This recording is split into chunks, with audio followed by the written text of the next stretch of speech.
Bueno, hermanos, vamos a titularlo así, Grito al Libertador. Grito al Libertador. Salmo 69, vamos a estar estudiando del 1 hasta el 29. La segunda parte vamos a dejarla junto con las aplicaciones a Cristo para la siguiente transmisión, si Dios quiere y vivimos.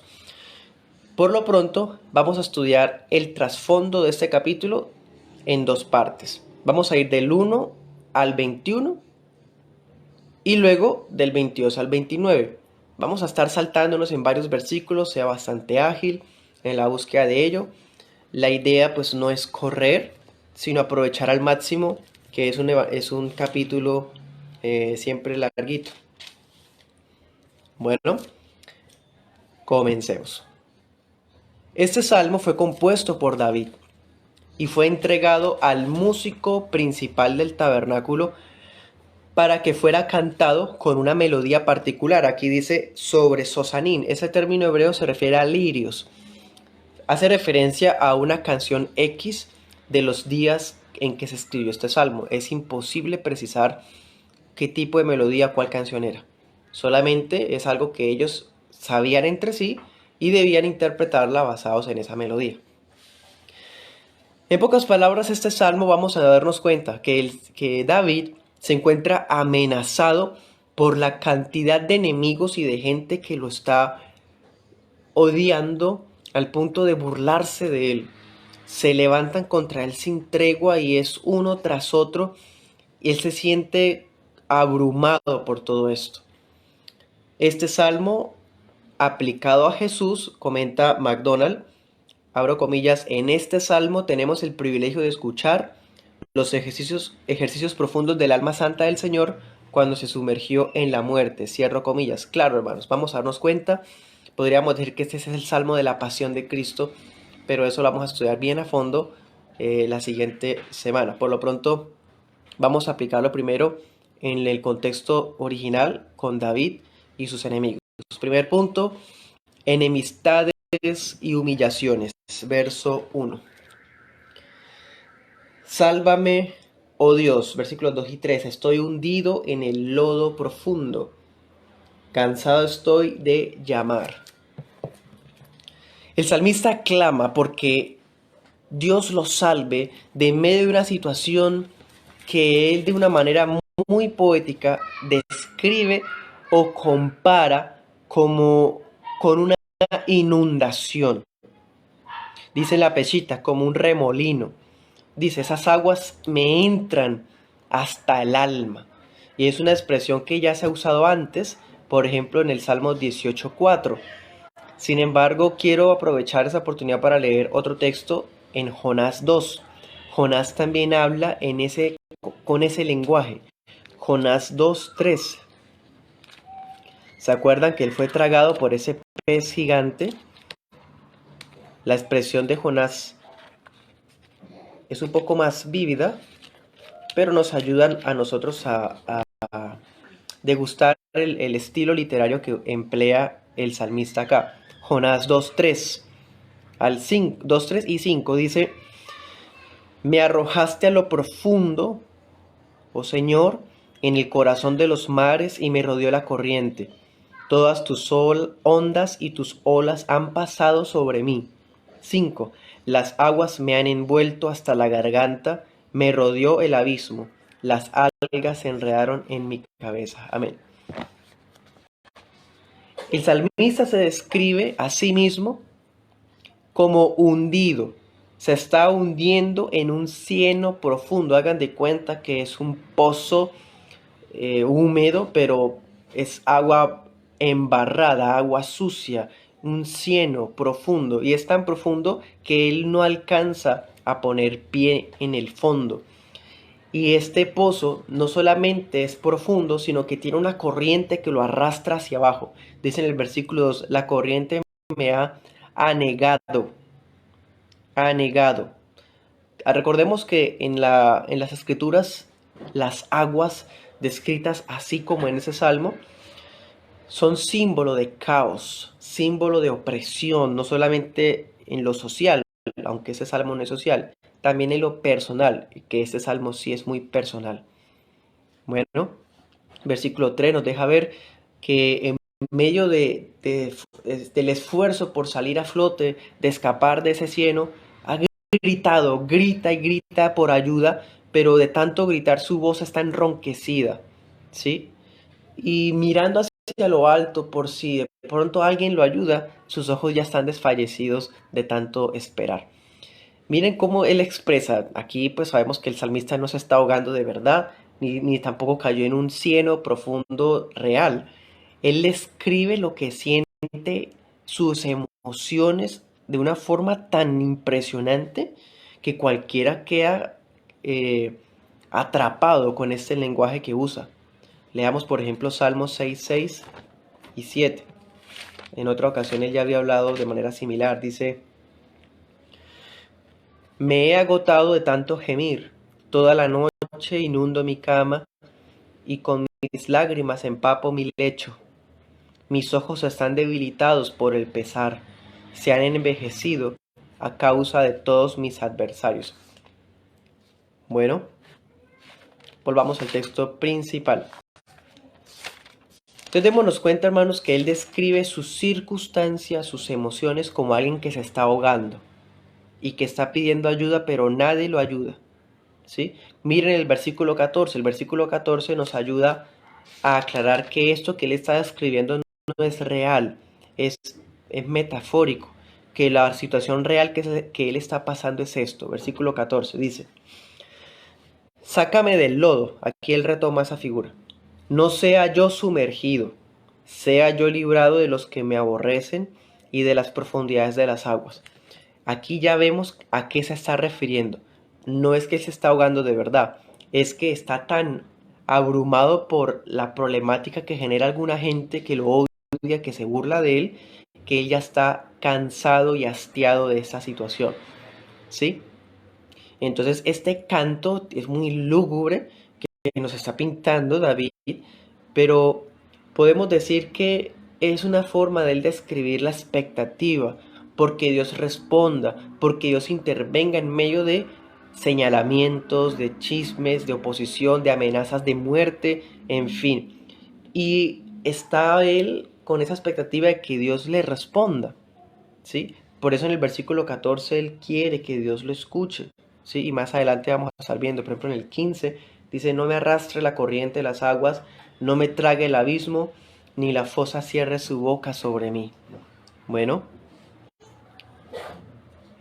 no me termine de tragar el abismo, ¿sí? Como diciendo, estoy sintiendo que me voy a morir o siento que me van a matar, ¿sí? Esto es lo que él está expresando. Entonces, vemos que la problemática detrás de ese salmo es un David que está siendo perseguido de muerte o están tramando contra él muchas gentes y que Dios, que él quiere que Dios lo escuche y lo libere.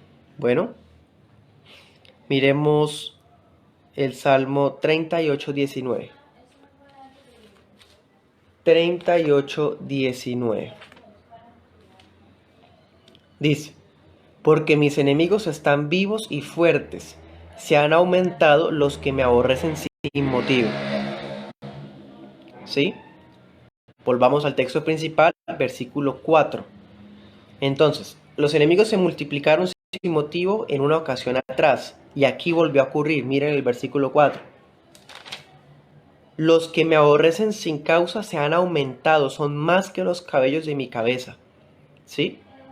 Los enemigos de David, la gente que lo odia sin causa, ojo con esto, sin causa, él no ha dado pie para esto, pero la gente lo está odiando y ahorita más adelante vamos a ver qué es lo que motiva que esta gente lo odie, ¿sí?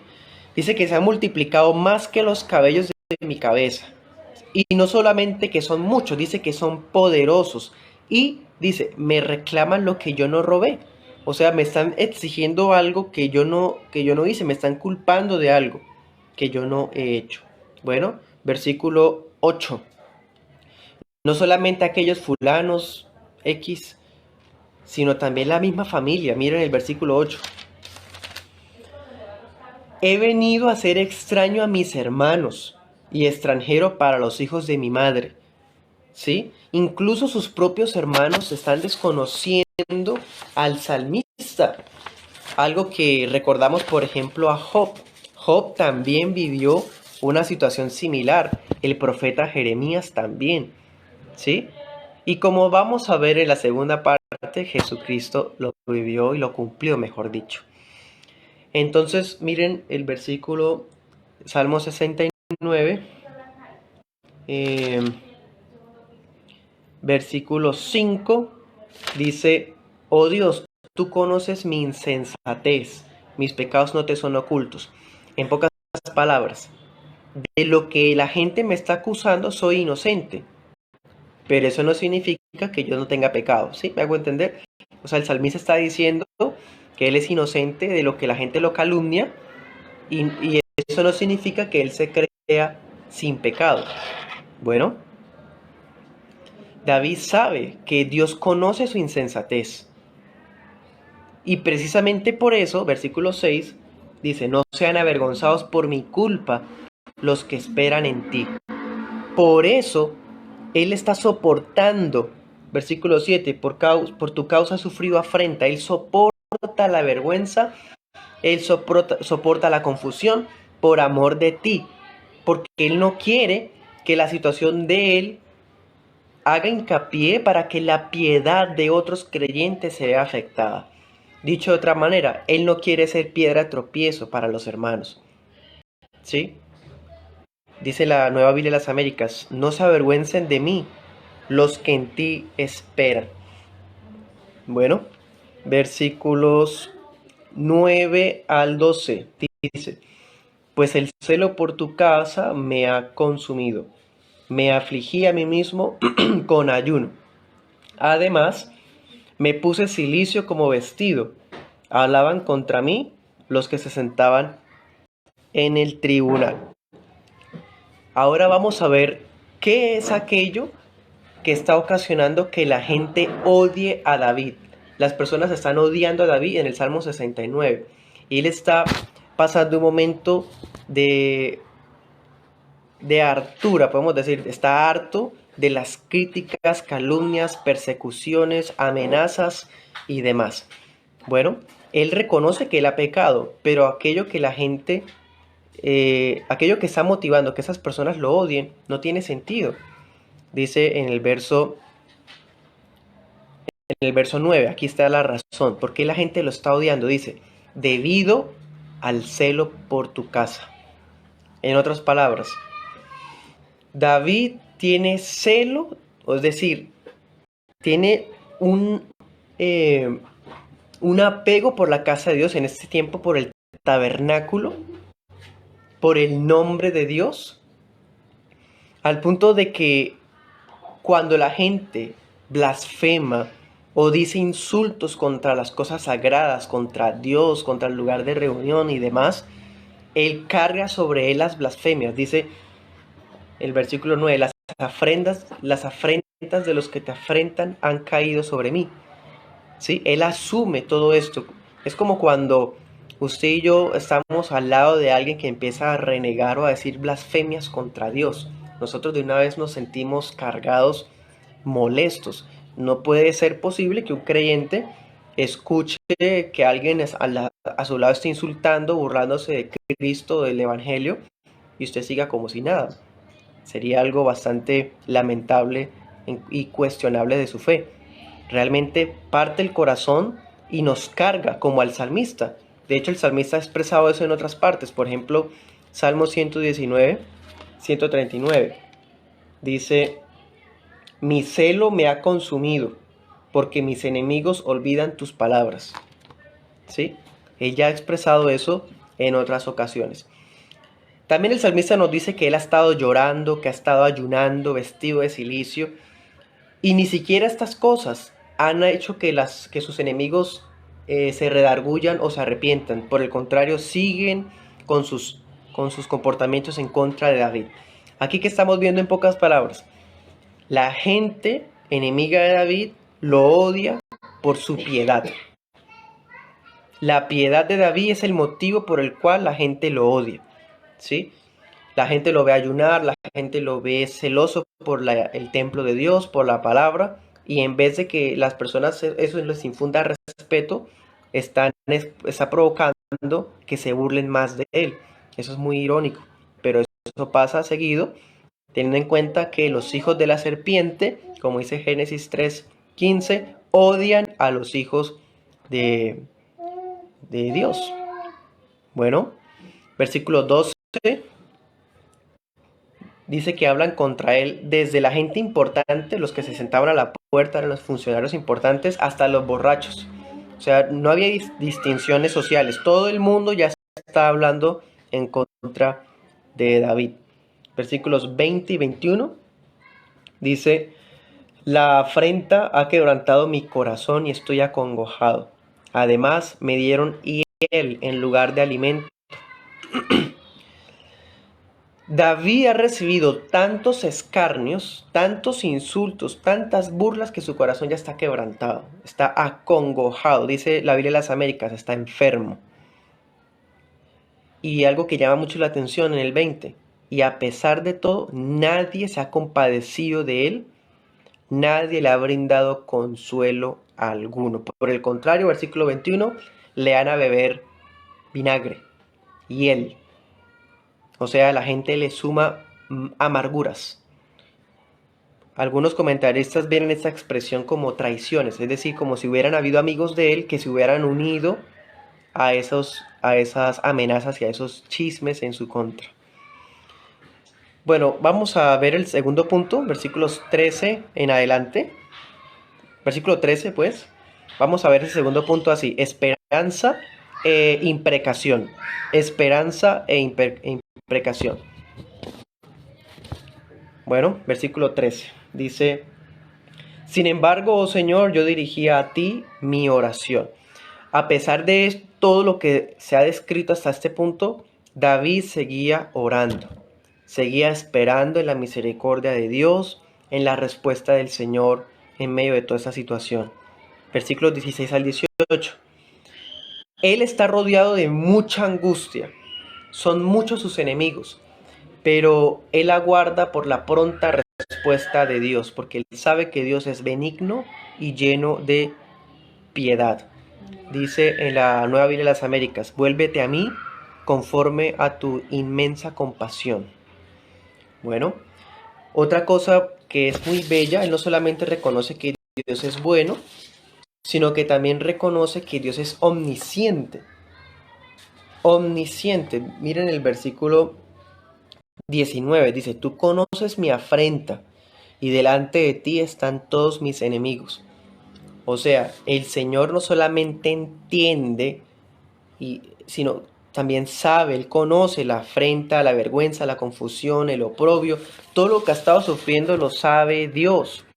Y recordemos al comienzo que dijimos que los enemigos de David ya se habían multiplicado como los cabellos de su cabeza, o sea, ya eran muchísimos.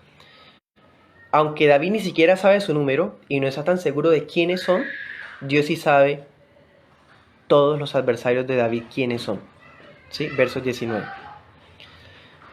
Versículos 22 al 25. En esta parte, bueno, es una de las partes más difíciles, podríamos pensar, de toda la Biblia, debido al lenguaje que se utiliza.